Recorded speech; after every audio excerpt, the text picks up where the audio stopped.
We are here at the Museo de Arte de Puerto Rico in front of two still lifes by Puerto Rican artist Francisco Oller. These two still lifes represent bananas and plantains and coconuts.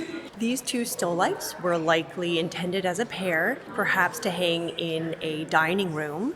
He's painted it so that the plantains have this beautiful arcing quality that leads our eye around. He does lead our eye in a very dynamic manner around the composition. From those green plantains, we can then move almost to the middle ground or background where we find two different types of bananas. We have yellow bananas, and then we also have what are called in Puerto Rico guineo mafafos. Then we see that batch of plantains attached still to its stalk, and at the end of that stalk we have a leaf that visually also references the harvest, the plant from which these fruits came. As we follow that leaf, we find very ripe bananas, and in the foreground we have the representation of a lone baby banana known in Puerto Rico as a guineo niño. Some of the riper bananas are painted with looser brushstrokes where we get the impression of the skin and the flesh inside as it's beginning to turn. His interest in still life does relate to his time in Europe, where he met impressionists like Camille Pissarro. Oller is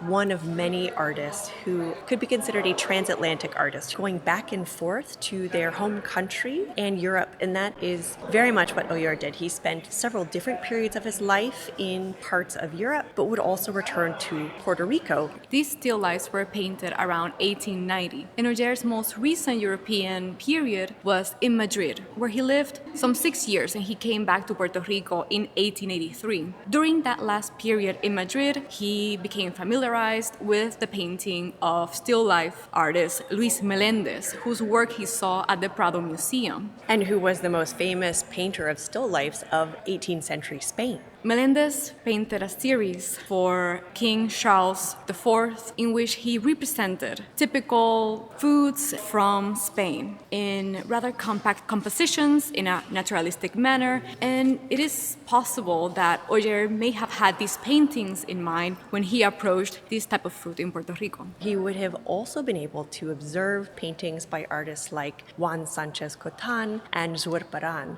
who were quite famous in their day for their ability to paint naturalistic still life paintings. Although where the 17th century painters might have this sharp spotlight on the fruits with this very dark background, Oller is not really giving us an indication of any space. He's placing his fruit against this gray, almost monotone background, but like those other painters, in this very compressed composition. Even though we have our gray background, he still does add elements that contribute to the visual interest of these compositions. In the foreground, in both still lifes, we have the edge of the table that contributes to the sense of perspective and depth. These simple wooden tables also add to the sense of familiarity and the everyday. In the painting of the plantains and bananas, we do have that element of the knife, perhaps used to cut a little piece of a banana to eat. And in the still life of the coconuts, he has added a machete on the table that visually alludes to the harvesting of these coconuts. It's almost as if these coconuts have been freshly harvested and they have just arrived at the kitchen. We see Oller instilling a certain monumentality